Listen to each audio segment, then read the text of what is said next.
episode of Terry On. I'm your host, Nanny Ramos, and I'm joined today by my husband, Giovanni Ramos. What up, what up, what up? Hey, new year, same guy. That's right. Happy New Year, everybody. Happy New 2025. Year. So, Feliz Año Nuevo. thank you. This is a bilingual podcast, just in case you were wondering. It is either Terry On or Daddy On. Okay, so we're recording this on January 2nd. I don't know if you're supposed to divulge that information to people, or you're supposed to make it look like it's just real time. Like, yo. Yeah, we're a different kind of podcast. Or a padcast. Or padcast. That's deep. I would like to restart this episode. Now the people need vulnerability. That's a value of yours. No, wait. For real? Yeah. Okay. Well, anyway, today's January 2nd, and I was thinking it was 1 year ago exactly today that you went into the hospital last year. Wow. Yeah. So if we want to start with the seashell moment, where it's a story about God's faithfulness, goodness, kindness, the way that, like, you know, just surprised by life. Well, we were surprised on January 2nd. So, okay, so December 31st of 2023, we went to our first Eagles game. Go Birds. We spent a lot of money, saved up money to get these tickets, and they lost to the Cardinals. And if you watch football, that is not a great thing. That is not a great sentence. So anyway, we were stunned like the rest, and we left to a silent stadium. It was like the weirdest experience. And it's not a weird sentence because we're haters, because the Cardinals have potential to be a great team. This year. That season, this particular season, they were doing terribly. Like the worst. Yeah. So we thought it was a sure win. We were going to come out celebrating. Yeah. And that we were going to end 2023 strong. Mm-hmm. But it should have been a foreshadowing, and maybe it was, of what was to come. Because then we rolled into January 1st. And I'll paint this picture too. Like the end of 2023, we hit a rock bottom financially because you still hadn't found like full-time work, and the work you were doing, which was going out and speaking a little bit at different places, right? Yeah. Really like fizzled out in November, December. Yeah. Right? Yeah, there was like, because of just the holidays and stuff, and you were just working really with one company mainly to go do speaking gigs. It was right. Yeah. So anyway, like, not the best time of the year for finances to be very, very tight. And so anyway, we kind of hit a rock bottom, but really felt like, okay, like what's our plan for 2024? Let's we made like vision boards. We did the Daniel fast for the first 21 days of the year. Yeah. And so we were like really hype, you know? And we had made a commitment to be generous, to tithe, but like a line in the sand commitment that no matter what was coming in, we were going to give back away to the Lord what was his, and we were going to give away money, certain amounts based on what we were stirred up to give. Because we felt compelled by our faith that that's like a principle of like who we say we are, and we want to live like that, right? Which is hard for people to do, especially I think it was hard for us historically goodness. We wanted to wait until we had much to give much, but we were committed at the end of 2023 that's like, nah, bump that. We're just going to be generous people regardless of what. Well, I wasn't always like that. I just think since we blended our family and doubled the size and then you lost your job, I think it like shook me. Yeah. And I noticed I became way less generous because I was scared. And fear, turns you into that version of yourself. And so anyway, we made that commitment. We were like, okay, that like clearly white knuckling our finances has not gotten us very far. So why don't we try the opposite? So yeah, anyway, so January 1st comes. I remember we painted our bathroom. It's like the only house project we've done since moving in because we didn't need to do anything because the people who sold us the house are freaking angels and had every single house project finished when we came into this house. So there was like nothing for us to do. Right. But we painted the bathroom. I guess we were inspired by the Eagles on the 31st because the first we painted our bathroom green. And then I also made lentils. And why this matters is because we were about to do the Daniel fast. And I was like, hey, lentils I think we can eat. Let's like test out how we feel about them. And I had like this bag in the back of the cabinet. So it had been a minute since I made lentils. And so I made them for us. I can't remember what I made. I think I made lentil soup. And I think so. Yeah. And anyway, so we ate like a crap ton of lentils. And then the next day, you woke up with a stomach ache. It was the day, like January 2nd last year. It was the day our kids all went back to school. So I remember you drove your kids to school. You came back and barely made it back. No, I think you went shopping for empanada ingredients, which took a while. And you like basically army crawled into bed. Yeah. I don't know if I was working that day or if I was like home for a little bit and then I went into work or something, because I remember watching you army crawl into bed and you were just like, I'm just going to lay down for a minute. I don't feel right. And I saw you and I was like, oh, you don't look right. But guys can sometimes be dramatic about their illnesses, so it's hard to know. So I was like, okay, he could just have like gas or this could be like major. So you laid down and I think I went to work. And yes, I did. And then I went grocery shopping after work, so I got home even later than normal. You had to go out and pick up your kids after school. Yeah. You came back to the house. I remember coming home with the groceries and just you were like you were on the couch or something. And I was like, yo, are you still in pain? And you were like hunched over every time you walk. And I was like, okay. I don't know what happened, but let me just do some Googling, obviously, and then like some essential oils and like whatever else I have in the house. And I was asking you all kinds of questions. I tried the heating pad. I like tried all this stuff, right? As if you were like a newborn baby with gas. I was like, okay, put your knees up and I'm going to crunch them to your chest. And you were like, that didn't feel good. Which all was very caring and loving and thoughtful. But now that we know what was actually wrong, it was like makes all of this hilarious. Worst thing that I could have ever done. Yeah. But I was trying to rule out all of it because we had a house of 6 kids. And for me to take you to urgent care or the ER was no offense, babe, but was like kind of an inconvenience. I'm really sorry to inconvenience you. So if we would have gone and they would have been like, hey, bud, you just have to fart, I would have been like, wait, what? I am really upset about this. Okay. Also, I do feel like even just in the last year, I've kind of changed as a person and whatever, we can get into that another episode, but I'd be much more quick to take you now than I did a year ago. I had some healing I had to do, but the point is, I started Googling about lentils, and lentil poisoning is a real thing. So at some point, I believe I poisoned you. I was like, oh my gosh. Yeah, you were shook. Yeah. I was like, I think I undercooked the lentils. If you undercook lentils, like you have all the symptoms of lentil poisoning. So I diagnosed you with lentil poisoning. And I didn't really know what the remedy was for that. But the thing is, as the night went on, so we laid out on the couches, and as the night went on and I looked over at you, you like kind of stirred in your sleep. And because I said to him, like, I was like very practical about it. I'm like, listen, if we're going to go to the ER, I need a nap first. Let me nap real quick and then we'll move on to your injury or your sickness. And you were like, okay. So you fell asleep on the couch. I fell asleep. I woke up from my nap around like 11:30 and I looked over at you and you were just either like shaking or like writhing kind of in pain. Oh yeah. Where you hadn't been when you were asleep, but you must have been like coming out of sleep. And so anyway, I looked over and I was like, nope. All right, we got to go in. So we told the older kids, like, man of the house, come up and lay in our bed and sleep up here. You're in charge. I got to take Geo. And at that time last year, I remember the waiting rooms being like, for whatever reason, I don't know if it was just like everybody was understaffed, if there was like something that was like going around that was filling up the waiting rooms and ERs, but like that the waits were up to like 8-10 hours sometimes for people. Yeah, and it was still kind of the fading out of COVID and people rushing to ERs for COVID stuff, as well as anything else that the world would rush to an ER for. Yeah, you think? I think so. That was still a thing? Well, anyway, all I know is that the ERs were wild. But so we picked one that I've been to before that is smaller, has like, you know, usually is like a quick turnaround. So we went in, there's only 4 people in there. And I was like, okay, perfect. Because I've heard stories like every chair's full, blah, blah, blah. But we ended up having, and I don't want to rehash all this because this is a seashell story, not like the worst story you've ever heard. So we went in, but we had a very terrible experience. You were very overlooked. At one point you were on the floor of the ER. And the floor is literally disgusting. I was at one point calling a hotline number I found on a poster on the wall. Yeah.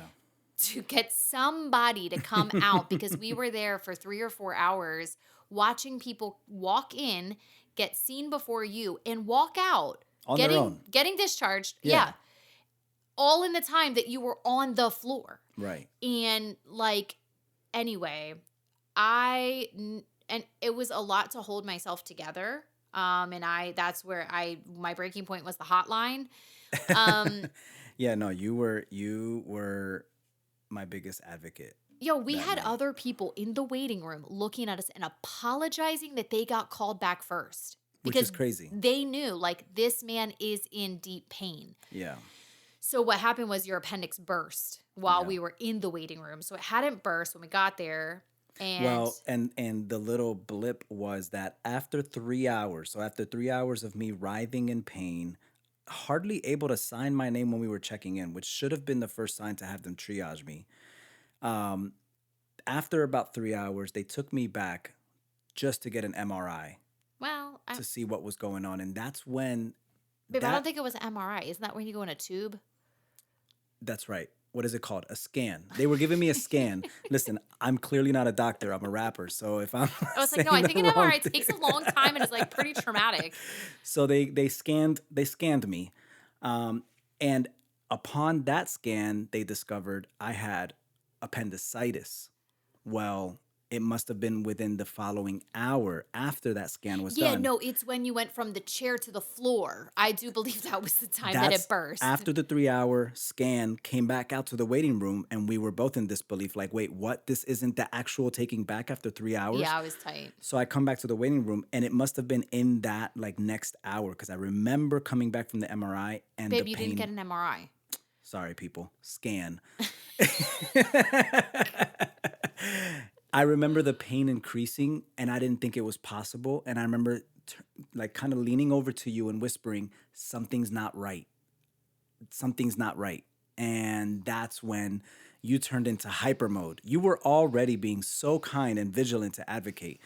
But I'm getting mad just talking about it. Yeah. I see you, right? I see your body language. Yo, because man, I was just so mad watching every other person. Oh, yeah. Get called back. And the first thing I did was I took the folder over that, like the sign-in folder that we got that had the pictures on the back of like how they triage people. Yeah. I went back over and I'm like, hello, I'd like to show you the graphic that you just handed me. Like, you're not triaging people this way. Right. My husband needs to be seen. So then they called you back and you did blood work. Then they made us go sit back out. An hour goes by. Then they call you back for the thing. They put you in the wheelchair. I'm like, okay, good. I'll grab everything. No, ma'am, you're staying here. I'm like, I'm staying here. They're like, yeah, we're just going to do the scan. I'm like, and then he's going to get a bed? Yo, she was not happy with me. And so she wheeled you right back out. Mm-hmm. And I was like, you got to be kidding me. I was not upset with the receptionist. She was just as distraught as I was. Yeah. And so that's when after you were writhing on the floor, I took a picture because I planned to file a complaint and possibly a lawsuit, and then called the hotline. And, as soon as I called that hotline, which took me to nowhere, honestly, it just took me to like somebody, it didn't fix anything. They opened the door to come out to get you. I later found out there's cameras in the waiting room. Mm-hmm. So I don't know and that they can see from the back. Yeah. So I don't know if they saw me, if they saw it escalating, if they were like, I don't know. Well, what I do remember, the one doctor, so like there was a lot of like little transitions that mattered. So the first transition that mattered was that hour after the scan, right? Where the scan read appendicitis, then it burst, but nobody could see that. But after that scan, it was like 3 more hours. It wasn't. How long was it after the 3 hours? You were on the floor writhing, remember? Yeah, no. So you tell me how long it was. I don't know. It was either probably an hour and a half to 2 hours. We got there around midnight, and you did not get called back until like 4 or 5. Right. So whatever amount of time, right? Yeah. That amount of time is important because it comes up later that when they finally took me back, doctor number 1 was the one that saw me on the camera. He was like the nighttime doctor. He saw me on the camera, must have also seen you on the phone and all the stuff, right? And then I remember him saying at one point, when I saw him on the camera, I thought to have them call him back for a scan. So he's the one that actually ordered the scan. Had he not seen me writhing on the floor in pain, I don't know how much longer it would have been, but I remember that part, that the doctor who saw me first took me back, but he was transitioning out by the time I finally went back. Well, sort of, but you were like on drugs and passed out. So the actual real story is that it's not even that he was transitioning out. He still had a couple more hours left of his shift. At that point, he still believed your appendix hadn't burst because he was basing it off of the scan. You didn't get a new scan. No. It wasn't until the surgeon came in hours later because they scheduled your surgery. You didn't get rushed back. Yeah, he scheduled me for an appendicitis surgery, not with any urgency, for like 11 o'clock that morning. Yeah, it was closer to lunchtime. Yeah. And the surgeon rolled in and pressed on the opposite side of your stomach where your appendix is, and it hurt you, which he knew then that it had burst. So then you got rushed back into surgery. But all that to say, it was this 10, 12-hour saga where for 9 of those hours you had a burst appendix, which is very dangerous. And anyway, to get to the seashell moment, first of all, you didn't die. Yep. That's the first amazing thing about it, right? And no serious complications. You were in the hospital for several days, but you got to come home and stayed home. And I remember him saying to us, yeah, you're right. You're free to go home. And if anything happens, just come back to the ER. I'm like, there's no chance I'm ever walking in this building again. You've actually lost my business if I had to go back there. Yeah. I don't know what I would do. I'm not saying there's another ER I'd like to go to, but that one specifically, I would have a hard time. It was that traumatic of a thing. You were passed out. So I don't know. It was traumatic for you in the sense you're the one that almost died. But you weren't on the outside watching all of it happen as far as just the level of anger that I had and frustration that I couldn't fix it or do anything about it. But the other seashell moment is this. It was remember I already said, it was such a hard time financially already, but we were really set. Okay, we are doing things differently in 2024. Yeah. Well, what this meant was you couldn't do work, and you're an independent contractor. So if you are sick and can't work, we don't get money. It's not like a salary. You don't get sick days. You don't have anything like that. Facts. So you couldn't work for the whole month of January because of having to recover because it burst. Had it not burst, it would have been a whole different story. But you couldn't work. And I was I don't know what we're going to do. And so many people came through for us explicitly asking, what do you need? And me very honestly saying, we just don't have money without Geo working. No money's coming in for that. And so anyway, we had people show up with envelopes of cash at our house, several friends, neighbors, gift cards to DoorDash. And I'm not talking a $25 gift card. I'm talking a $300 gift card. I'm talking an envelope of $500. Yeah. All kinds of stuff, right? That literally got us through the month of January. Yeah. Literally got us through. Yeah. And so anyway, I look at all of that, and that moment is one of many moments in my life where, we've all been given gifts that are fine, right? When somebody gives you a $25 gift card, and this isn't for me to turn my nose up at that. There's something about a gift that's thank you so much. That's really generous. And then you get a gift where you're your mouth hits the floor and you're I don't deserve a gift this big. Why would you give a gift this big? Or when you recognize that the gift given to you came from sacrifice from the other person, right? It's significant. It wasn't just a regifted gift card. It wasn't a here's what I could afford without impacting my own life at all. That what they gave you was even a sacrifice for them. Yeah. And so we've been on the receiving end of that. At least I have multiple times in my life, especially since being a single mom. And it has changed the kind of giver that I am. Right. Instead of, there's nothing wrong with giving something small. That's not the point. But there is something to be said about when you receive a gift that came from a place of it was deeper than just, oh, I'll grab this off the rack when I go through the checkout line because it doesn't inconvenience my bank account at all, to, hey, I'm actually foregoing something in my life in order to give you this gift. Yeah. Obviously, nobody's saying that, but you and I know that, right? Right, yeah. And so being on the receiving end of that, it has changed how I give. I ask myself first, am I giving sacrificially? Because that's a kind of gift that really matters in the sense of it matters, not that the other person even knows it was sacrificial, but for me is character growth and development and trust in God, and also looking out for the greater good, which we're going to talk about later, is a core value of mine. Right. Right? Of being the person that somebody was to me, really paying it forward, because I know what it did for me, right? Like, to receive such a generous gift. And so anyway, when we talk about seashell moments, these stories that we go back to of like, yo, God really came through for us. And it came at a time that it looked like it was a very dark time, right? Like you truly, like, your life was in a very bad spot. Like, a burst appendix is bad enough. And then when it sits there for a while, it's even worse.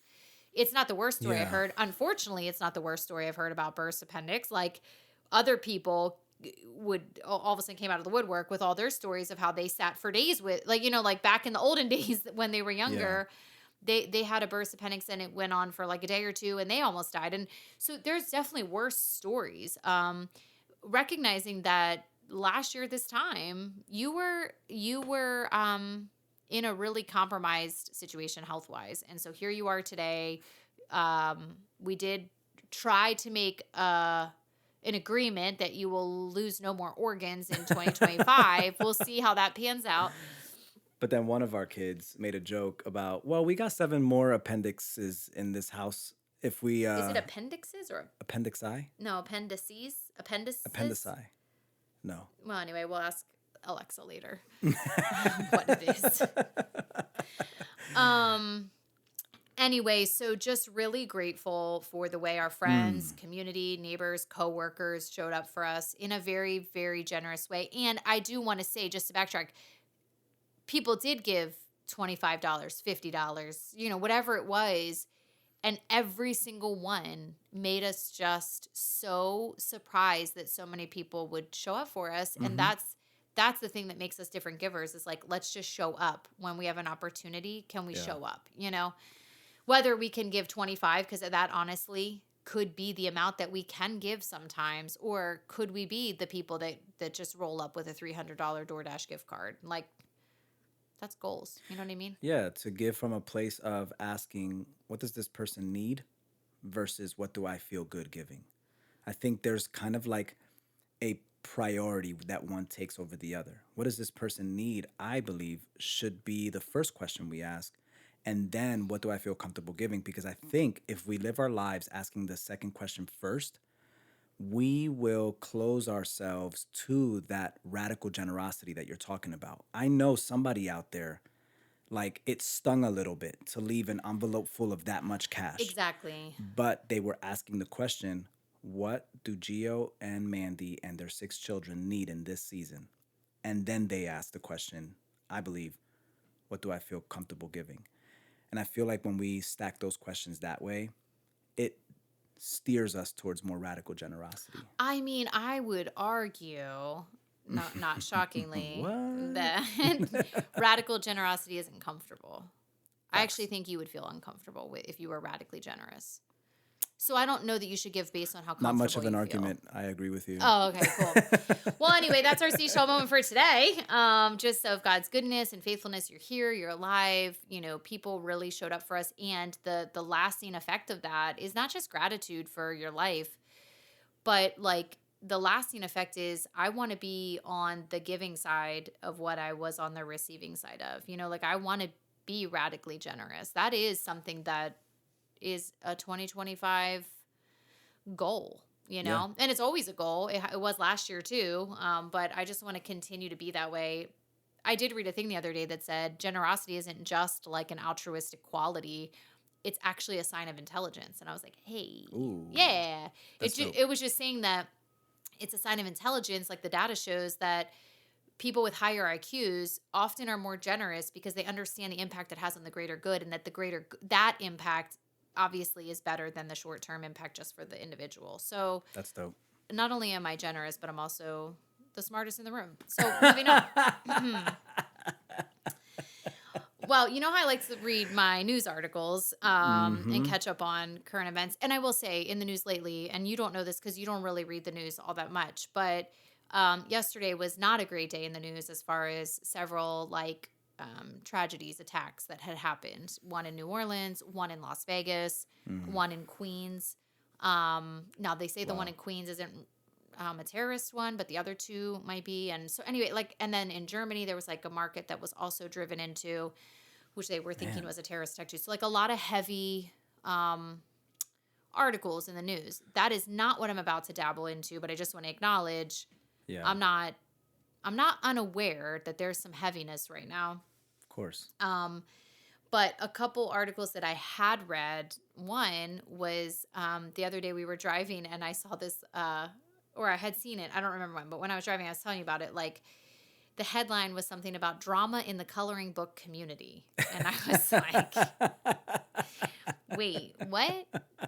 What could possibly be happening in and it was specifically the adult coloring book community. Yeah. Yeah. Yeah. First of all, I didn't know there was a community. Yeah. And there's several layers to this. And second, I didn't know there was drama. And I didn't even know there could be. Adult coloring book community. Those 3 layers right there. So then I start reading the article, and the drama is that, like, there's a new style, like, back in 2015 and 2016. I don't know if you all know this, but that was, like, the peak of adult coloring book times. And you would know this if they stress you out, because a lot of people don't like adult coloring books because of how tiny the detail is and how, like, hard it is to stay in the lines, I guess. I don't know. Or maybe we all just want markers skinny enough, or it takes so long to finish one picture. So they kind of, like, fell off the radar. And now what's making a comeback, thanks to TikTok, I've heard in this article, that's how I've heard, is the big and cozy. I think that's what they're called. Big and cozy. Yeah. Something like that. Bold and cozy. Bold and cozy. Bold and cozy coloring books. So it's literally, and that's just a really nice way of saying it looks like a children's coloring book. So now we're just come full circle. So now it's cool to just color pictures. And the example they showed was like a frog in a bubble bath, like having a spa day. There's nothing hard about coloring it. There's nothing realistic about it. It's bold and cozy. It's bold and it's cozy, apparently. But we haven't gotten to the drama yet. Well, the first layer of drama was that people think, like, people who are coloring connoisseurs, I guess, like, think that that's stupid, right? Like, what talent does it take to color a big frog? I don't know.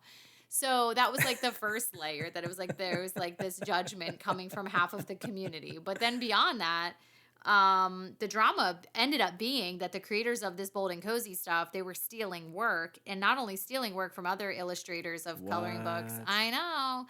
They were using AI to generate coloring books, and they were just churning them out. But because of TikTok, they were the top sellers.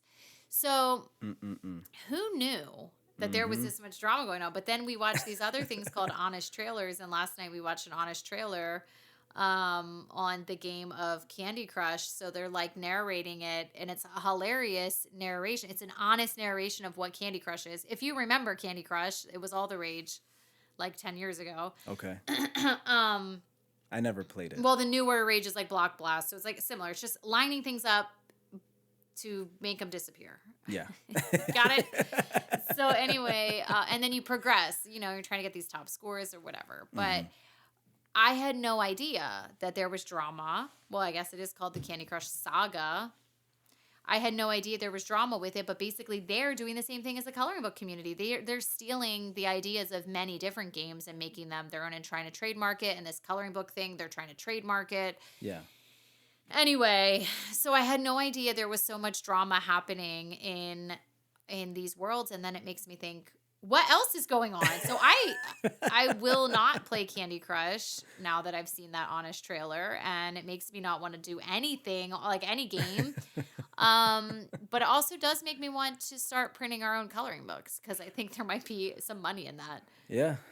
I mean, I guess we'd have to be good at drawing. We'd have to be good at drawing first. Or not. Why not? Because AI. Not. Yeah, because we can cheat like those other people. I don't think it's a value of ours. Is that our 2025 energy? Probably not. Actually, no. No. Scratch that idea.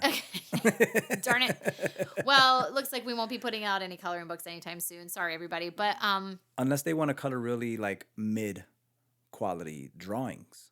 What if that's the new trend? That it looks like a 7-year-old drew it, and our 7-year-old really does draw it. They'd be hilarious coloring books. I think we got something. I feel like we should test it out. Let's do it. Okay. If anybody's interested, please send us a message. We will send you copies of our 7-year-old coloring sheets. Yeah, okay. And let us know what you think. Yeah, how it goes. Well, we shouldn't. I think we're over-promising right now, but...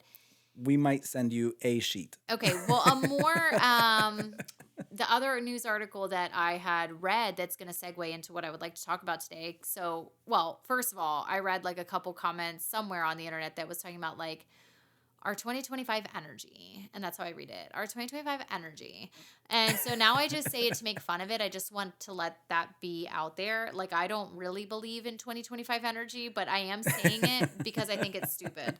You believe in 2025. You believe in energy and the energy you put out, but you don't believe in the way that it's being said. 2025 energy. I don't know. I don't get it. Yeah. Anyway. Give me my latte. It's just how I feel about every trendy catchphrase. Yeah. So things like, 10 years ago when it was like my people or my tribe or whatever people would say. Yeah. Or my person. That's what it was. Whatever it was. See, I don't even remember.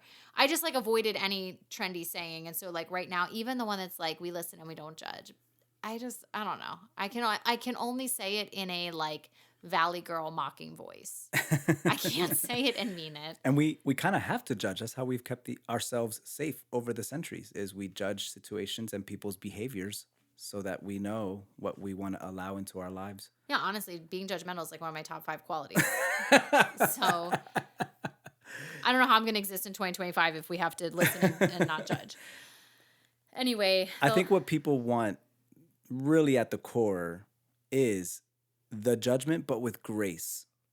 I think that's more what these trends are going for, is like we listen and we don't condemn. Okay, yes, but I also think they have to say it in 2024 or 2025 because we have become such an opinionated, critical society. Facts. So like you actually have to start with, hey, I'm going to say something. If you could just like hold back and not pretend this is the comment section of like the latest article, that would be great. Thank you. Right.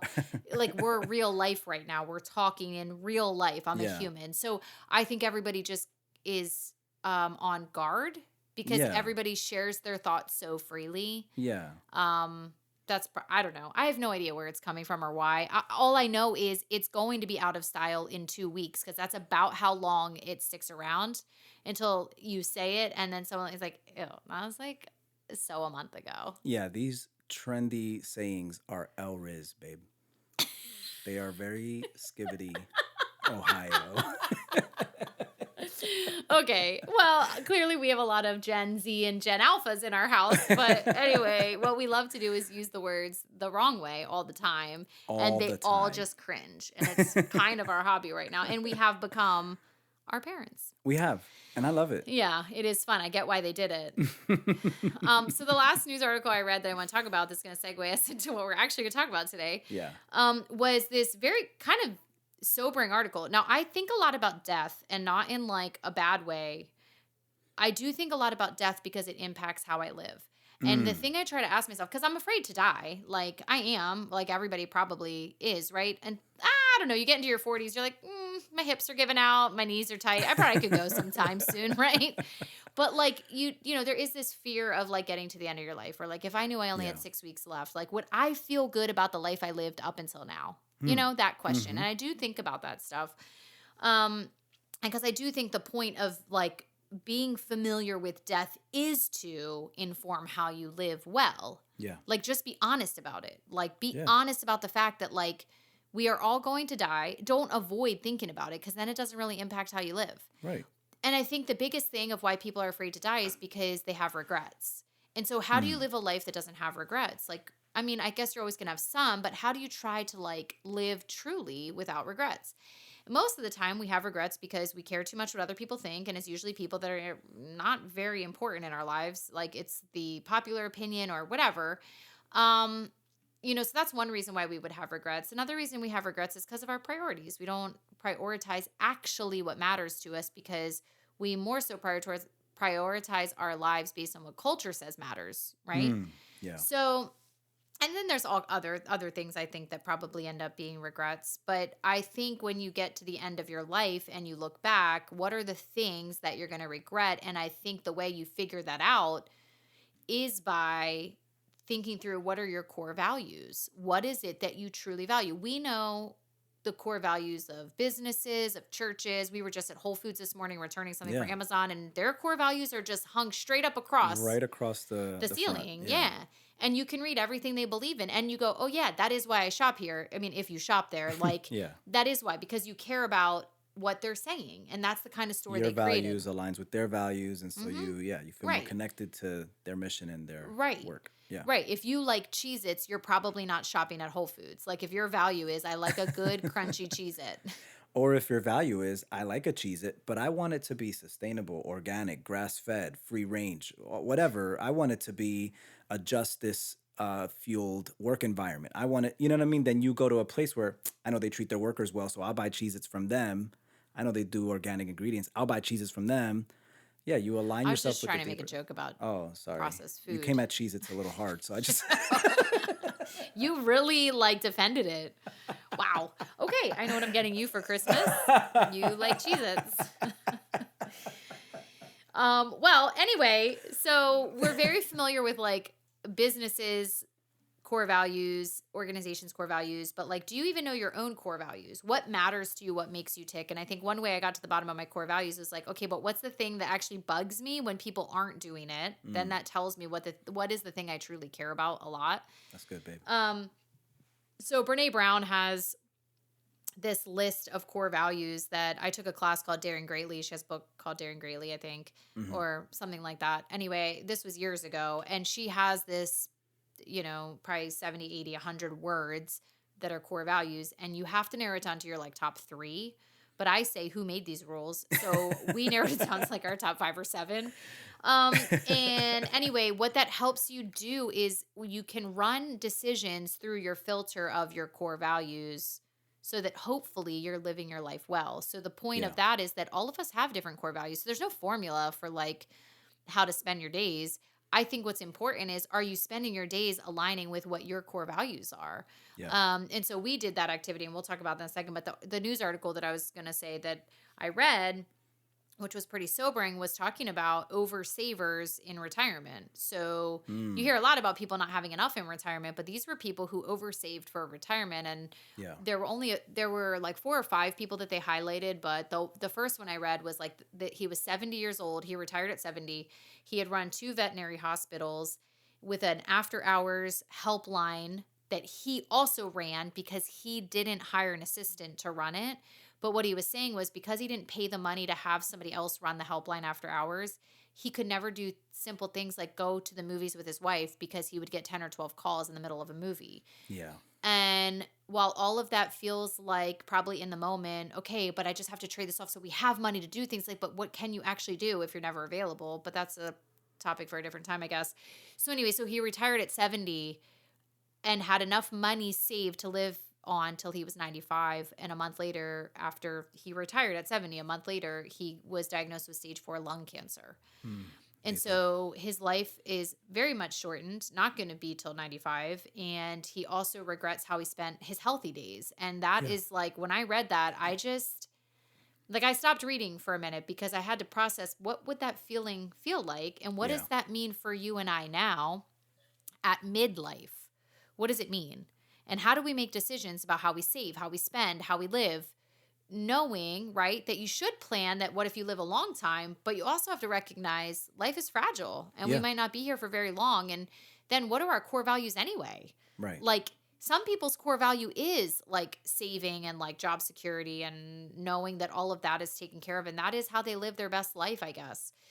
For some of us, it's not that. And so especially, I'll say this, for our faith, a core Christian value is, and when we look at the life of Jesus and the prayers he modeled for us, it's always, give us this day our daily bread. Give us what we need, Lord, to sustain us today.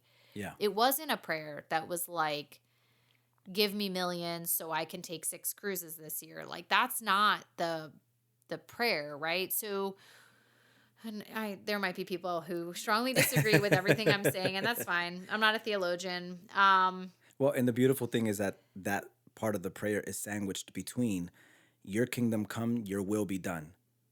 And on earth as it is in heaven, give us this day our daily bread, and forgive us our sin as we forgive others. So there's this work on both sides of give us this day our daily bread, this work that we're actively doing. So what does the daily bread mean?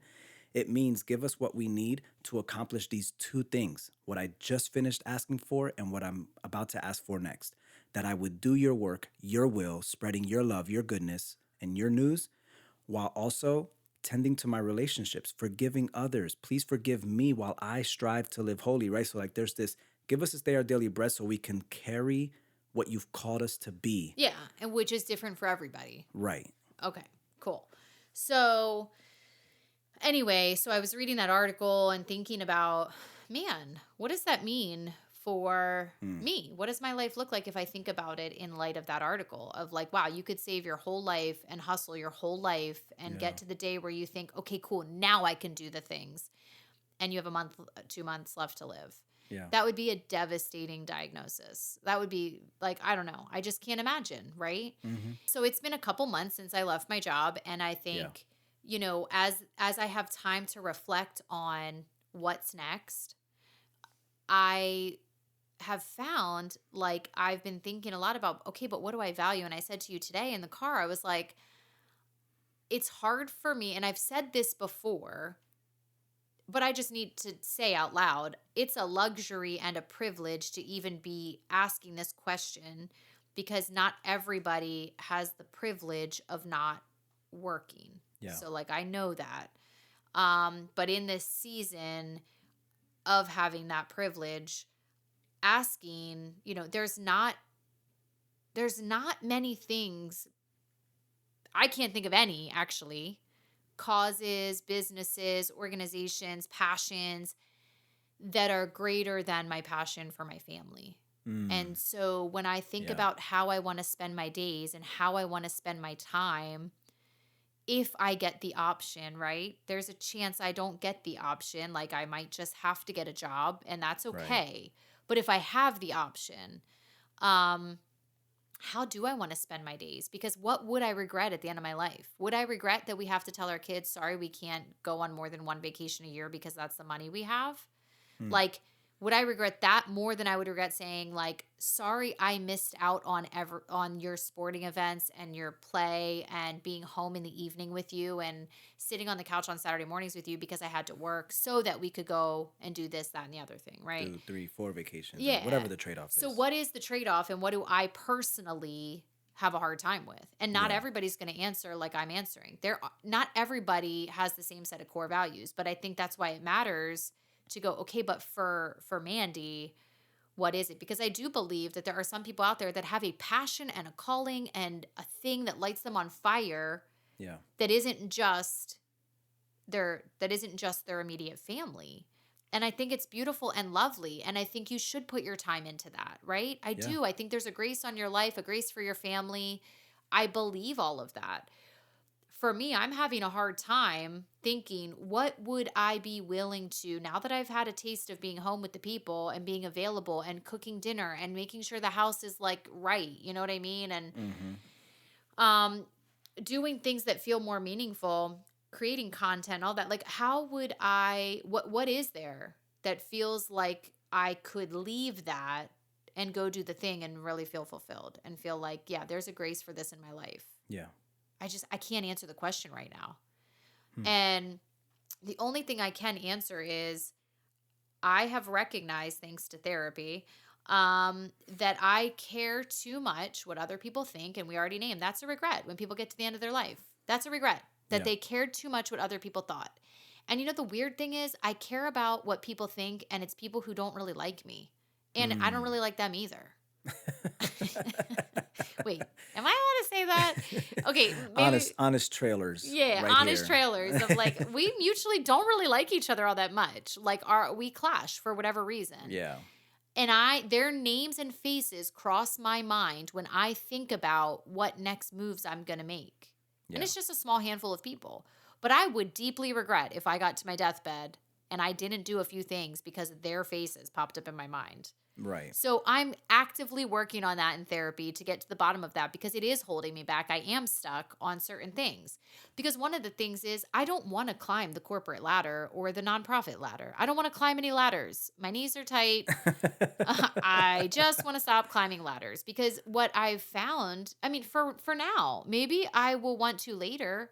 Yeah. But while I was a single mom and had to work, and I don't think it happened until I was a single mom, I started getting into the like mindset of like promotion because it meant something about me. It said something about my value, my worth, my ability, my competency, all of that.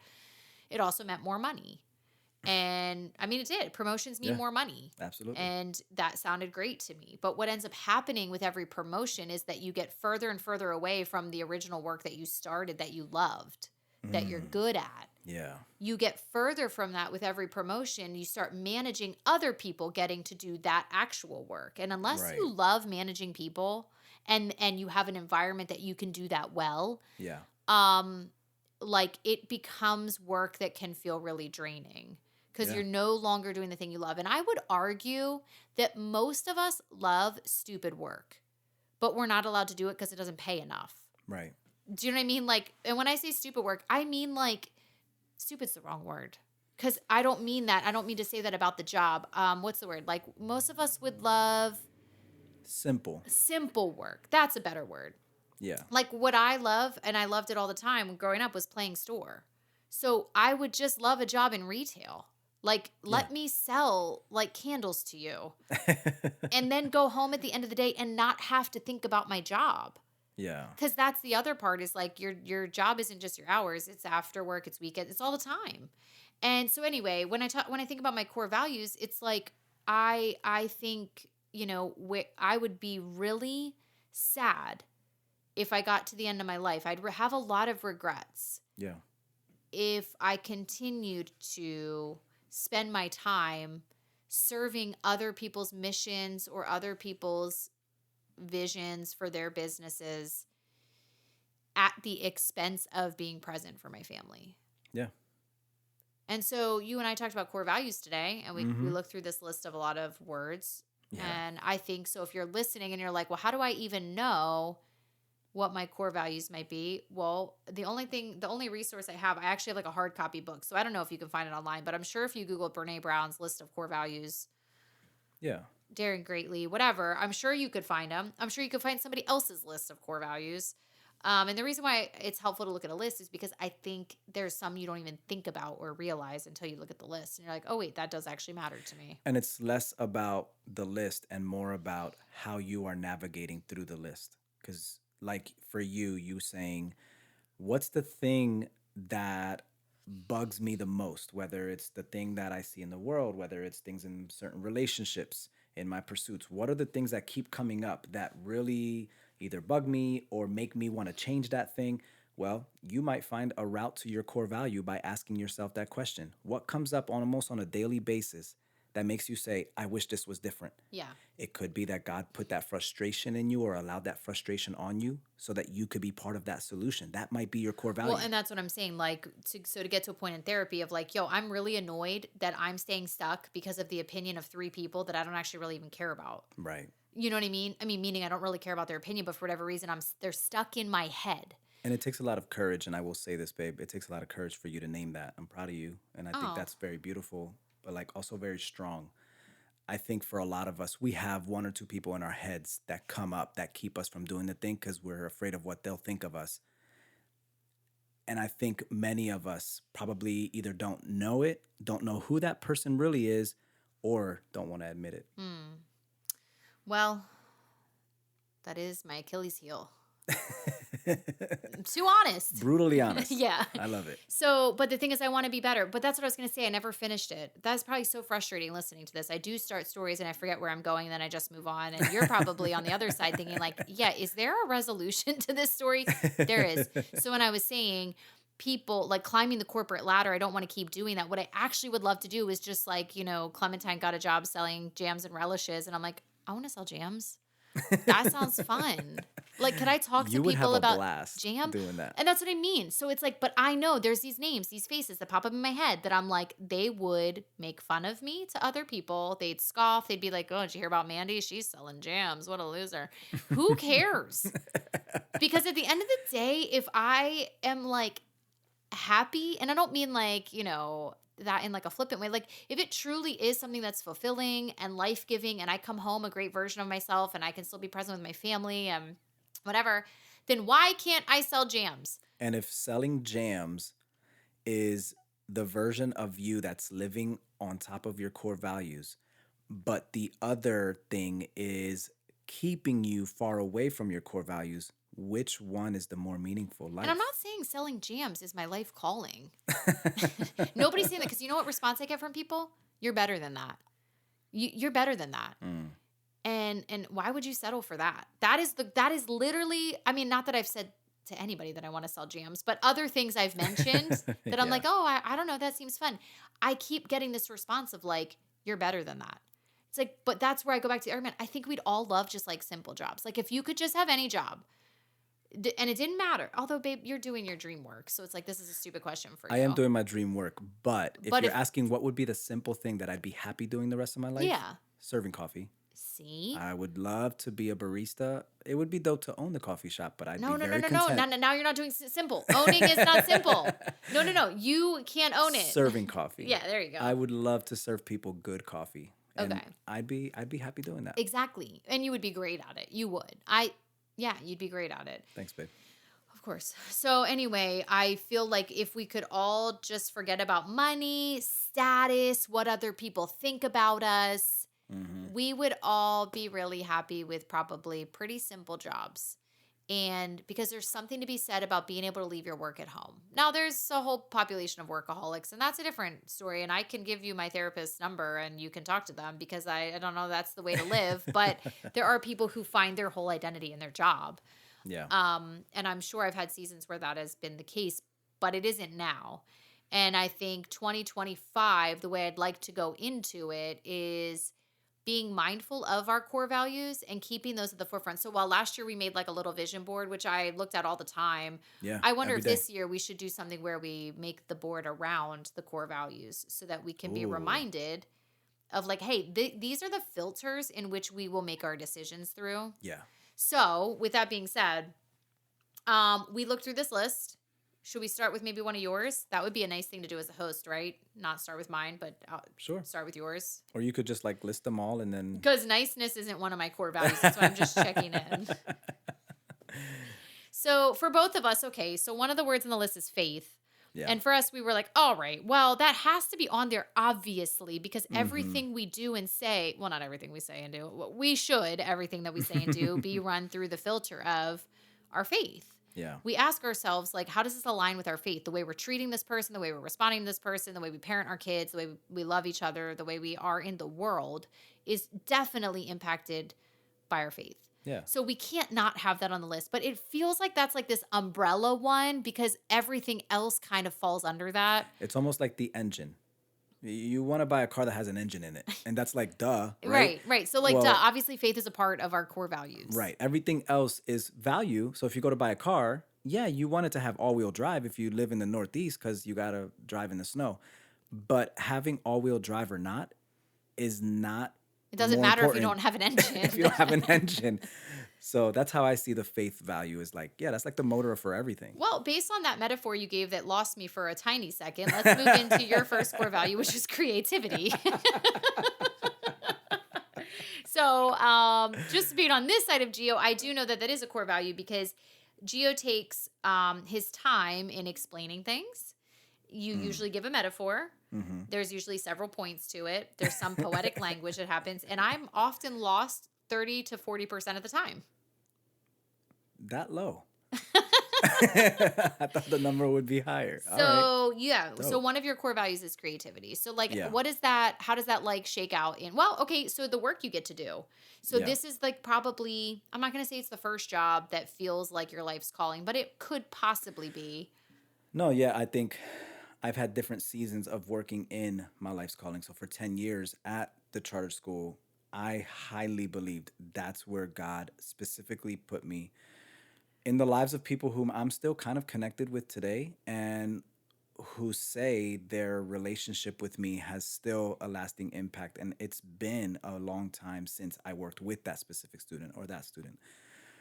But yeah, the work I'm doing right now, being a motivational speaker, but also going into detention centers and installing recording studios, running programs. I mean, you literally work for an organization where the name creative is in it. Yeah.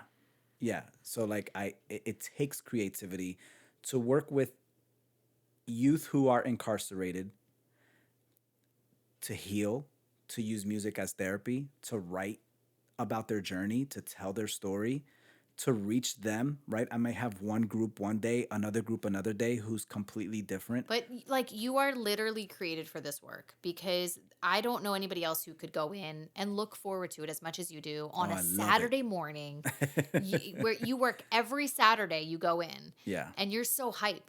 Me on a Saturday, I'm just like, if I have to get out of these sweatpants, I am already in a bad mood. But you're so happy. Yeah. And you go in and you don't know what you're going to get that day. Like as far as where everybody's at emotionally, where everybody's at, you know, if some people have been discharged, if new people are there, whatever.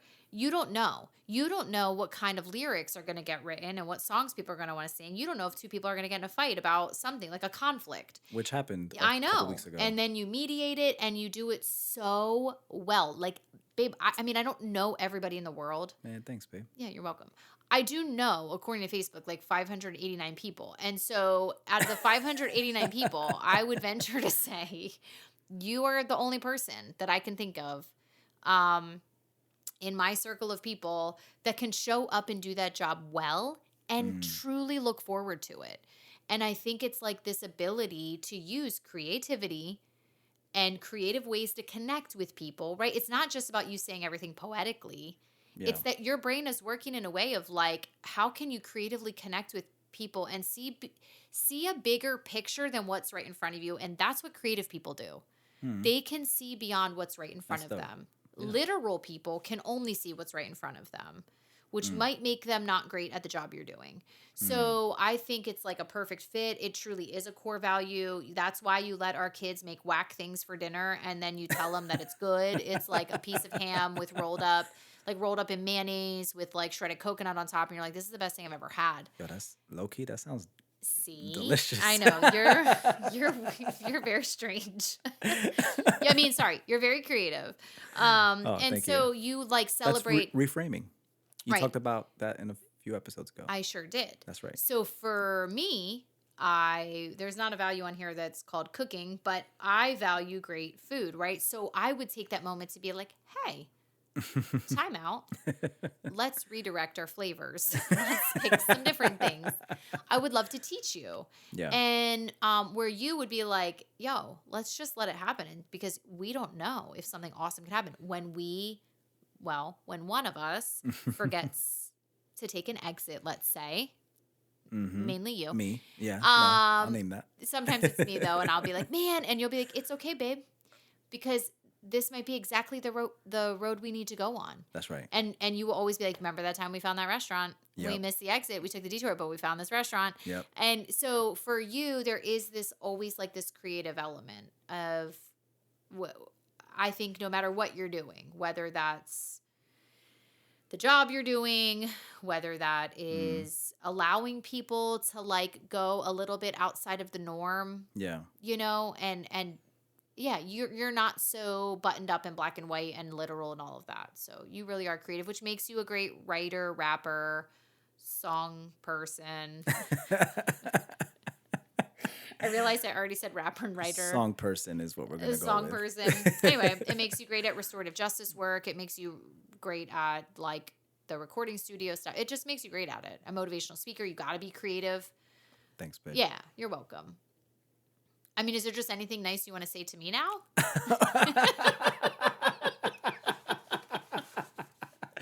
Well, No, stop. I'm kidding. Low-key tried to name yourself as a non-creative person. And, babe, I actually think you are one of the most creative people I know. Well, mine must be a different kind of creativity than yours. Different category of creativity.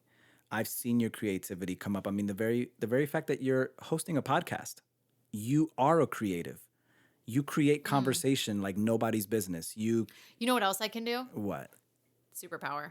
What's that? I can create a conflict out of nothing. So, yeah. Who's creative now? You are, babe. My 2025 energy. That's right. Okay, for me, when I was looking through this list, the very first word on the list, because it goes in alphabetical order, is accountability. And I was like, do you think accountability is one of my values? And you just looked at me and were like, yeah. Yes. Yeah. So, shall we elaborate? Why did you say yes so passionately?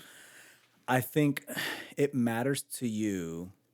Two things matter to you with that value. One, that people take responsibility for their actions.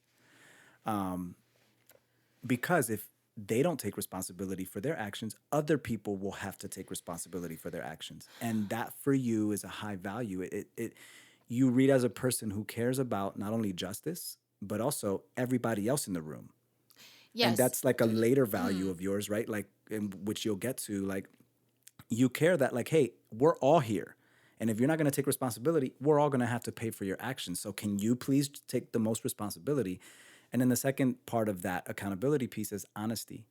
I think you really care, as we all should, that people are taking a true assessment of themselves.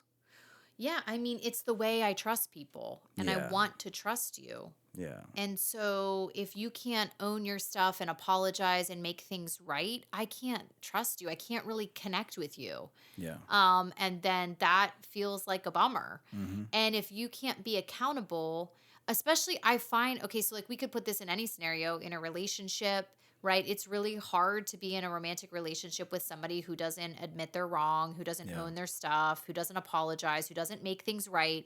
I mean, that is a very difficult thing. Why? Because you aren't really connected to them. Right. You can't be. You couldn't possibly trust somebody who doesn't do that. So that's like a very difficult quality, in my opinion, somebody who does not want to be held accountable. In the workplace, it's really hard to work with people who aren't held accountable, because that is what creates a culture of dysfunction, because you know that there are certain people that are off the hook for being called higher. Yeah. And because it might be an uncomfortable conversation that somebody needs to have with somebody. Somebody might actually need to lose their job. Somebody might need to go on a performance improvement plan. But for whatever reason, there's certain people that are just kind of exempt from that. Yeah. And that is a very frustrating thing, because now it creates a culture that feels unfair. And it feels like I'm being held to a standard, but this person's not. And by them not being held to that standard, they're able to do things and make decisions that actually negatively impact a bunch of us. Yeah. With no repercussions. Exactly. That, I hate that. And so another one of my core values is fun. And while you think accountability doesn't sound that fun, Mandy, I do think they go hand in hand, because I think things are more fun when you know the parameters. Does that sound like a snooze fest? Probably. I think that is actually the example of a snooze fest. I like rules because they make it fun. But I don't even mean rules. I just mean when you know, okay, so I know this about you. I also know this about a boss I had at another job, where he and I were similar on like the emotional response and impulsivity. So we could get into some conversations where we might overreact, for instance. Okay. Yeah, if you've ever met me, you know I come from a long line of overreactors. And so I may say something, he may have said something, right? But what we both knew, I think, at least what I knew about him as my boss, was he was going to come around and make it right. He always would. We always would. I knew that. Like there'd always be this moment where we'd come back around. And that's what I know about you too. And if you're delaying in making things right, I also know that all you need to do is go for a run. So I'll be like, why don't you go put your sneakers on? Come back. And I think we're all going to be fine. I literally did that like a week ago. Yeah, and it helped. And it literally worked. Thank you. Yeah, you're welcome. Meanwhile, I'm like, I will sit here and stew in all my emotions, but you can go for a run. Just kidding. I was fine. Well, that's what God calls the men to take the first step. That's right. That's what I'm saying. Yeah. Servant leader, you know what I'm saying? So anyway, all that to say, being around people being in a system where there's no accountability actually creates an insecurity that is this a safe environment or not? Will things work out the way they should? What happens when things fall off the rails, right? Mm-hmm. And I don't think you can have a lot of fun when there's not actually like that standard of accountability. So my other core value is fun. So a lot of my parenting choices are through the lens of, will this be fun? And I think the boundaries matter, because they let you know how. So an old friend of mine says this in a song. He's a rapper. He said, "We have free will, but as much free reign as a flea flying in the eye of a hurricane." Creativity. Bars. So, so that idea of the flea can fly up, down, sideways, circles. He could do whatever. Aromatic. Aromatic is smell. Okay, so scratch that. Any tricks he wants. We have a lot of things we need to talk to Alexa about after this episode. But knowing where the boundaries are keeps that flea flying as powerfully as he can and wants to. I hope this metaphor resonated with somebody because it's hilarious, first of all. How about a puppy analogy? No, I don't need another analogy. Puppies have fun inside fences. Yeah. Okay, thanks, babe. No, I felt fine without the analogy, but for some people, it probably was helpful. Cool. The problem is I'm so stuck on picturing a flea doing flips right now is that I don't know what we were talking about. So you were going on to fun and how some of your parenting decisions. Oh, thank you. So we just had this conversation the other day where in blending our family, we have noticed, hopefully it'll be a while till our children listen to this episode, but we have noticed that the girls are a lot easier on outings than the boys. Can we just say that? Yeah, we can. Okay. On the kind of outings that we like to do. I suppose if we had all boys, we would have a different kind of outing. Yeah, it's also, I mean, our family is majority girls. So there is going to be a portion of our outings and activities that cater to what the majority of people in our family like, which are girls. Versus there's only 3 of us boys. I don't think we're going to go to as many outings as boys like because we'd be dragging a bunch of girls with us who don't want to be there. Okay, well... We're fine. Yesterday when my dad came over, the 4 of us guys, so me, my 2 sons, and my dad, all were down in the basement. Playing with remote control cars with the lights out. And we were all just cracking up and having a great time for a solid 10, 15 minutes. I know. That's all we did. We didn't really talk much, but we had a great time just playing with remote control cars. But that's what dudes want to do. Okay, I hear you. But the girls in our family also like remote control cars. But the minute they show up and want to use them, the boys have a problem. That's true. #patriarchy. Anyway, so my point is we have noticed that the girls, just their temperaments are easier. Yeah, facts. When we go do anything new, fun, whatever. So we have, and so I only had girls up until we blended our family, and all of our outings were pretty easy. You know what I mean? It was like we could go out to eat, we could do whatever. It wasn't hard. But what happened was we blended our family and I noticed, oh my goodness, outings that I was normally doing have now become what feels harder, and not as fun because something's going to happen on the outing that's going to make it come to a crashing stop, you know? Yeah, my boys bring a different energy. Yeah. A lot of energy. Yeah. And so did I as a kid. The apple doesn't fall far from the tree. Yeah. So but when we do this through the core values, right? So the option isn't that we can't not do activities. That's not an option, right? Because fun is a core value. Mm-hmm. But taking everybody to all activities also isn't an option because not everybody can hang. Right. Some people may disagree with the way we've decided to do this. I don't know. But Hershey Park last year, we only took the girls and the boys actually said they didn't want to go because amusement parks aren't their thing because we made the mistake of trying to take them and they melt down, they cry, they have panic attacks on rides. It's a very terrible experience. And you're we paid for a ticket for you to cry in every line. Yeah. Not doing that. Where none of the girls are like that really. Right. So decisions like that, but we found fun things for them to do. Otherwise, not they just sat home and stared at a wall. They did something different, but they just didn't come along to that outing. Right. And anyway, we've pivoted a little bit in order to still have fun. It's important to me that everybody has fun. Yeah. So what I think I'm good at is taking something that could be boring and making it more fun. I do think I'm good at that. Which connects to another core value of yours, community. because I think if your core value is community, you are mindful of all 8 of us, not just the 2 or 3 who are like either requesting this activity or the 1 or 2 who like this, and then we're all getting dragged along, whatever. Like, you're mindful that like, hey, if we do this outing in this way, everyone will have the maximum amount of fun. Yeah. Everyone wins. So if we want to use community for that, because there wasn't one on the list that like kind of encapsulated that, but I was asking you, like, how do I say that? Because back to the traffic circle, that I was not only thinking about me and you. Yo, we got to get shirts made or something. No lie, this morning we came upon a new traffic circle, and he was in the middle of talking. I was like, time out. T, do you feel good about this one coming up? Are you sure that you will be successful in navigating it? And you're like, yeah, I think I got this one. Yeah. And we did good.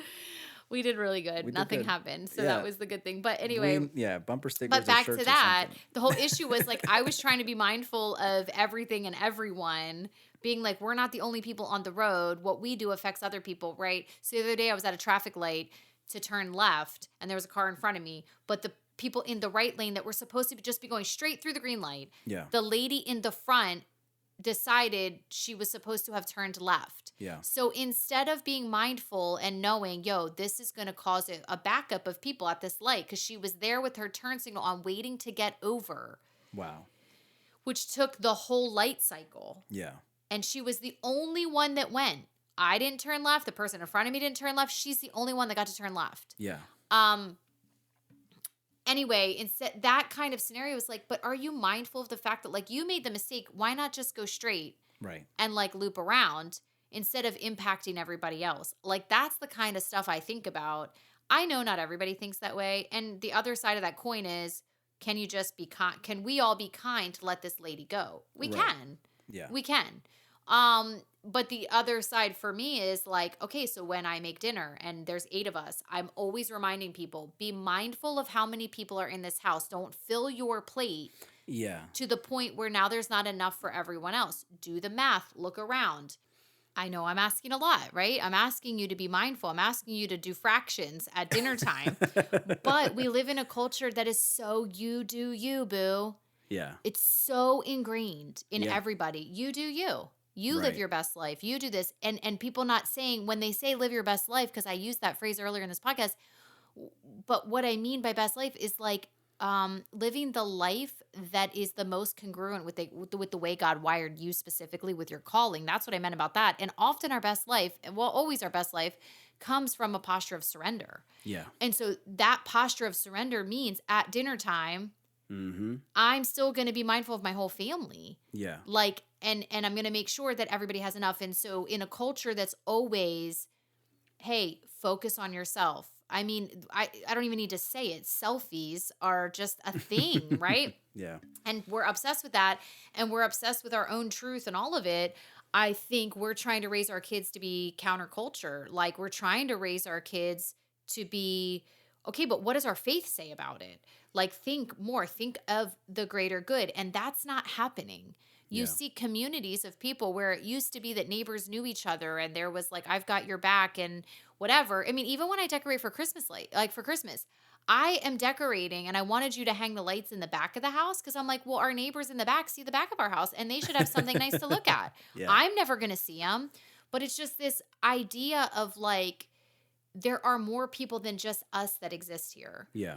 And I don't think that is a popular viewpoint in our culture today. I think it's mostly like, I'm just going to do me. Yeah. And that makes me really sad. Sure. It makes it difficult to go exist in places with other people because we no longer, you can't even really give feedback. Where like 25 years ago, if your kid was acting up at a restaurant and another person told your kid about themselves or asked you to make sure your kid's quiet, you would side with that person and be like, yeah, my kid is being disrespectful. Now, you could never. You can't because they would just be like, you live your truth in your booth, okay? Oh, snap. Who's got bars now? Live your truth in your booth. Okay. Well, I think I need to move on because I'm getting fiery and we're going to wrap this up. But I want to finish with a couple of your core values. Sure. Okay. So obviously joy is one of them. Yeah. Ironically, you wear a lot of black. Black is my favorite color. It has nothing to do with sadness. No. Okay, great. Well, joy is one of your core values. And I think when you said something to me about it, you were like, I think I spent a lot of my life sad and angry. And when you've spent a lot of your life sad and angry, but you didn't just snap out of it. Like, you've had moments where I think you've experienced healing. Yeah. All of that. I think now you look at it and think, why wouldn't I choose joy if I have the choice? Yeah. Right? Yeah. And getting to a point where I've released anger over things I can't control. Right? And what I mean by that is I spent the first 20 plus years of my life angry that my father wasn't coming through for me. Angry when I would ask the question, where is he? Why doesn't he come look for me? And then I had my own children, and that anger escalated because now I'm a father and I'm feeling the love and sacrificial care that I have for these little people. And suddenly I'm hit with this reality. Why didn't I receive this from him? Mm-hmm. And I spent a lot of my years angry. And, we know that in many cases, anger is a cover-up for sadness. So really, it was deep-rooted sadness that I missed my father. I wanted my father. I spent so much of my time angry that I've just gotten to a point through the Lord's healing work where I've just accepted what was, and I no longer have to be angry because there's nothing that's going to change about what already was. And if you're angry, you can't be joyful at the same time. Right. So all the years spending angry about what you didn't have was missing out on the joy for what is right in front of you. Yeah. And I think you choose a lot to find the gratitude is the other one on there. You find gratitude for the littlest things. I said, is there one on here that says easily amused? Because you are the most easily amused person. And it's a great quality, but I think it comes from a place of deep gratitude because there's not a lot you complain about. There's just not. I can't find enough reasons to complain. Yeah, I think you've lived a life where you didn't always have a lot. Yeah. You have a life that has loss involved, and there were dark times and all of that. And I think when some people come out of that like you, where they have this deep gratitude, you've seen the goodness of God in your life. You have found freedom from things that you may have been addicted to, things like that. And I think, gratitude is so deeply ingrained in you. And that's not to say I don't acknowledge the hard parts of life, but that's to say, hey, I've lived in a house with abuse, both seen it and experienced it. I was robbed at gunpoint when I was 5 years old. I was raised by a single mom and watched her struggle. We both struggled. I've lived through all these hardships and other things that I don't have to name here, but even just those things, right, is enough trauma in the first 10 years of my life to really make it a very difficult life. And it was. But getting to a point now where I practice gratitude because in light of all that, and that's the thing where I feel like I was stuck for so long. I was stuck in all the problems of my life, all the trauma and all the hard stuff. Yeah, I know. Even when I met you, which was in 3 or 4 years ago? Yeah. When I met you, it was 4 years ago, you were still having a hard time. There was still some releasing that had to be done. And to this day, there probably still is. Because I just the other day in the kitchen, hearing a KB song that he's talking to his father, his absent father, brings up some stuff in me till this day. Even though I've released much of it, there's still some things that could trigger the sadness and the anger. Well, I don't think the sadness, I think sadness just shows it's something you really cared about. Not that, but the anger or the not being able to find gratitude or whatever. I think even when I met you, the way you framed your story. Yeah. Your story was a story just of loss. Yeah. Now the way you frame your story as a motivational speaker, it includes the loss, but the story is more than just all the losses. And I think that's the difference I see. And that's where all of your core values come into play. Perseverance, joy, gratitude, they all come together in creativity to make you this very impactful motivational speaker, father, husband, friend, all of it. Because all of those together take what could be a dark story for a lot of people and get stuck there. Yeah. Because of what your core values are, you're not stuck there. You actually make choices. You do. You said like to choose gratitude and choose joy. These are choices. And so that means it's possible for any of us, no matter what our story is, to be able to live in those core values, to be able to move towards that, and not stay in the dark place. That if the headline of our story isn't just loss. Yeah. And that's how you can know when you're healing, is when your headline is no longer just the loss. Yeah. Yes, the loss is part of the story, but it's not the title of your story. Yeah. Right? Yeah. And I feel that way for you. When I met you, it felt like the title of your story because it was still, a lot of loss was very fresh. But as we've been growing together, that isn't the title of your story. You're like a very different person. Thank you, babe. Yeah, of course. The title of your story is more about redemption and restoration and growth and all of that. Yeah. Yeah, which I think is awesome. So this list is really long. And like I said, if you wanted to look it up, I think it's really helpful. It's helpful in getting to the end of your life and not regretting how you spent your time. It's helpful to know why things bother you or bug you so much. It's just okay to name. And maybe it's good to have this conversation with your partner, right? To say like, hey, because one of mine is humor. One of my it sure is. Yeah, which means I'm probably gonna ruin every romantic conversation because I have a joke. Even today, we slow danced in the kitchen this morning, which is very sweet. I love when we do that. Yeah, but I do twice too. I had a joke. Yeah. Because one of the lines he said in the song was, I couldn't care less about your day job. And I just want to be like, that's rude. But there was like, it wasn't the right time. So then I have to hold in my joke and it could ruin things. So anyway, I just upfront about it. Like, hey, I'm not trying to be a jerk. I just think it's hilarious. Yeah. So anyway, humor is a big one for me. So that means there's just a lot of joking that happens. It would be really hard for me to be married to somebody who did not care about humor. Oh, I love laughing so much. Right? It'd be really hard for me to be married to somebody who didn't understand sarcasm. Yeah. Or who like got bothered by jokes, like was too serious for joking. Yeah. It would just literally never happen. Yeah. And one time I dated someone and they didn't think I was funny. What? Yeah. What was wrong with him? Many things, but I got rid of that guy. You know what I mean? I'm like, wait, what? That's just like the basis. That's the starting line. Yeah. So like if we're not even there, I have no time for this. I found it actually offensive. And generosity was on my list too, but we already talked about that. Like this idea of like really wanting to, for me, I want my giving to cost me something. Yeah, but also if I could give you your flowers, like you are one of the most specifically excellent givers that I've ever met. Your gift giving is so on point. It's bizarre. Okay, you say that. I do need to say something though. I think it's really just for our family, like our kids, because I think if you asked my friends or coworkers or anyone like, hey, did Mandy get you a great gift? They're like, no, actually she owes me gifts from the last 3 birthdays. So I do want to just put that disclaimer out there. No, I've even seen you come through even for like some coworkers. I've been with you when you're like shopping for like a friend.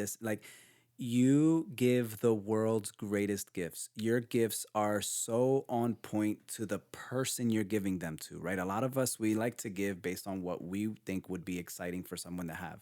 You give gifts based on what you know they're gonna like benefit from, love. And I think that's tied to your core value of generosity. I think well, it's very kind. You give from a place of, I'm giving this to you for you. This has nothing to do with me and how I'm gonna feel about the gift I'm giving you.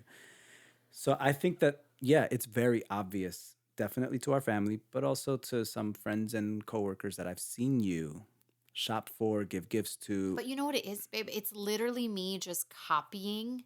It's me just taking notes on how it feels to be on the receiving end of someone's radical generosity. I'm just copying other people I know. I had a boss that I would say is one of the most generous people I know.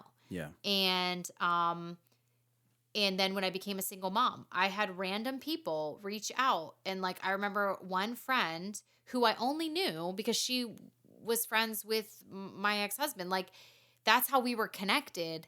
Anyway, she sent me this, what's it called? Not Ipsy, but like another beauty box that's like a subscription. I forget what it was at the time. Yeah.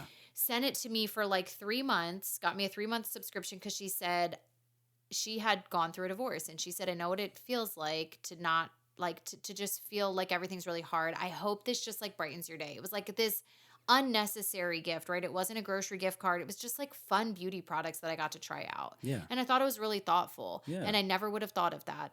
Then I've told the story probably on here of somebody getting me the diapers on the subscription of Amazon. Every month they got delivered until Junie was potty trained. Literally diapers at my doorstep every month until she was potty trained. So dope. So generous, right? So I had another boss that I mean, I just had so many people in my life, and babe, I'm just copying them. So I don't know that I should get accolades. I'm literally taking notes and going, the way that it changed my life matters to me.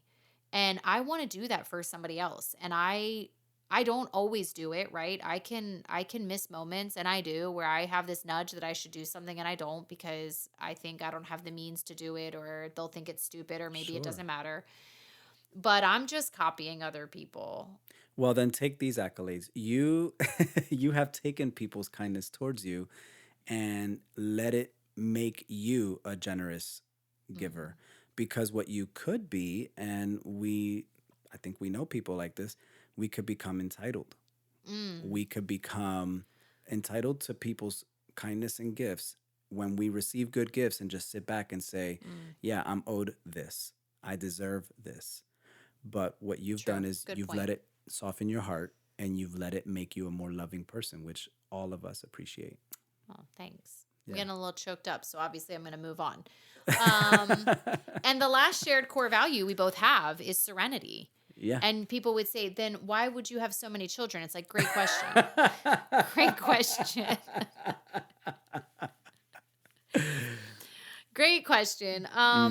Yeah, no. So for us, serenity, like finding an inner calm and peace and all of that in the midst of whatever externally feels chaotic, but it is kind of how we run our house. Like, we want a home that feels peaceful. So it's how we decorate it. It's why we don't want clutter everywhere. It's, you know, for you, like that serenity comes from cleaning. Like when it's a clean space, you know, I never made my bed. Wow, this is getting really honest.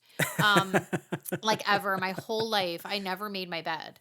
And even when I was living on my own, like as a single parent, my mom would come over to babysit, and she would often make my bed for me. Like, and I was like, you know, my late 30s. And so while it's embarrassing to say that, it's just not something I did, and I didn't think it mattered. But then when I met you, I knew you made it very clear when we got married and shared a house that like making the bed every morning matters to you.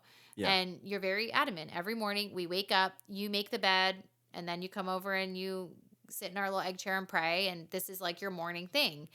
And because it's how you start your day, and you love starting your day like that. Yeah. Well, you have proven to me that making the bed matters, because when I walk in later that day and the bed is made, I do have a certain feeling of happiness. Yeah. It does. And I think there's science that actually shows that. I think my mom told me that as she's making my bed when I'm like 38 years old. There's a science that you should do this yourself. So anyway, stuff like that, to have a house that's like, you know, no clutter and all that stuff. Like, we do care about that, because we, you know, having rules at our house, right? Like, if you want to play with remote control cars, you got to do it down in the basement. Like, it can't just be willy nilly. You and I do not thrive in a lot of noise, chaos like that. And so our kids do have the room to be that way. They just don't have the room to be that way everywhere and anywhere they'd like. And they're learning. You know, the other day, my oldest, my son, he's making noise at the table, beatboxing or something, while we were just trying to have like some chill time. He turns around and looks at us and says, "Not the vibe?" Got it. And then he stopped. You know, it allowed him to still be in the space, but he checked himself like, wait, this is not the vibe, right? Yeah. He's done it enough times where I've looked over and I'm like, hey, Tappy. Yeah. Right. And everybody does. Like, that's for everybody. Yeah. They're all developing this sense of awareness, which is the goal for us. You're in a shared space. And I know there's a whole crew of people out there that are like, let your kids, blah, blah. No, I disagree with you. I think that's not the real world. It's not the real world. Go into your workplace and try to beatbox in a meeting and see how that goes. Or tap incessantly on the table, or bounce your leg, or click your pen. no one in the room is going to be happy with you. Yeah. So let's start now when they're here at our house. And anyway, but it matters to us. And so I just read this article the other day that was like, bodies of water instantly create a calmness in people just looking at water, as opposed to like looking at trees, looking at nature, looking at land.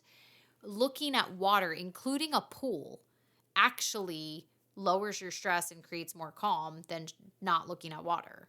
Okay. And yeah, so I was like, I guess we're moving, or we're installing more beach trips, or a pond in our backyard, or a pool. I guess we could have gone with pool. But anyway, so even just that, knowing that this is, and it's like, this is why people love the beach so much. Now I know not everybody loves the beach, but this is why we're drawn to like water, right? Yeah. And so for you and I, we know that about ourselves. We find creeks. You proposed to me next to like this babbling brook. It was supposed to be a waterfall, but I ruined every time you tried to propose. And so I... another story for another day. I know, but it ended up being babbling brook. And it doesn't really matter, but it was in the rain. There's just water everywhere. And it really does like help us. And we know that about ourselves. We know that like we've got to find that and have that in our house and our lives and our rhythm. And so as we're going into 2025, the rhythm of our life, and we started this last year, we have really slowed it down. Yeah. We have told our kids, you can pick like one activity in a school year, because we can't just be running.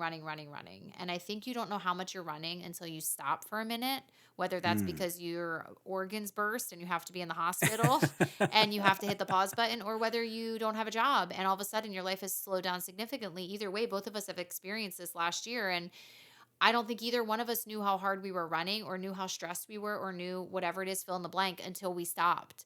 Yeah. And now it's like, okay, I value this pace and I want to keep it, because we both value serenity so much. Yeah. I guess if you value being the best and success and money, you're probably going to live your life at a different pace than us. This isn't going to resonate with everyone, but that's not our core values. And so for us, like, this is why the rhythm is the way that it is. Yeah. Because it's values. And so as we go into 2025, I think both of us are committed. I think we might do this vision board thing where we use our core values to kind of like guide it as a reminder of like, does this line up with what actually matters to us, so we can get to the end of our days with as little regrets as possible. Yeah. Right? Yeah. Well, we did it. The first episode of 2025. Here we are. And you're alive. Hey. Short one organ. The appendix. The rest of me is alive. Yes. But anyway, thank you so much for tuning in. And I hope you had a great second day of this new year. And if not, like, right, our new year last year started out with a different kind of start than what we wanted. But, we know that, that life, that God is redemptive, that life is short and fragile. Life is very full. And we know that there's sometimes where there's highs and there's lows. We've seen God come through every single time, right? Yeah. For us in ways that seem maybe a little unconventional or unpredictable or whatever. And so if your 2025 has started off rockier than you wanted, darker than you wanted, a loss has happened or a surprise or whatever it is, like, there's so much ahead. Oh, right? There's so much opportunity for restoration and redemption and healing and all of that. It won't stay dark forever. You and I know that. Detours aren't the end of the story. We know that. Absolutely. And it's never too late. It's just not January 1st that we get a restart button, right? It's never too late to have a restart button. Yeah. And sometimes the restart is a season. Yeah. Not just a moment or a day. If we can keep believing that we live life in seasons, it makes the harder times more manageable. But when we get into the headspace of like, this is my life for the rest of my life, that's when it gets really hard and dark and hard to like navigate through. If I can remind myself like, hey, life is made up of seasons. Yeah. Which means there's a beginning and an end. Right. It won't be winter forever. Spring is coming. Right. That really helps me get through it. Yeah. So with that being said, friends, let's carry on together this week, and we'll catch you next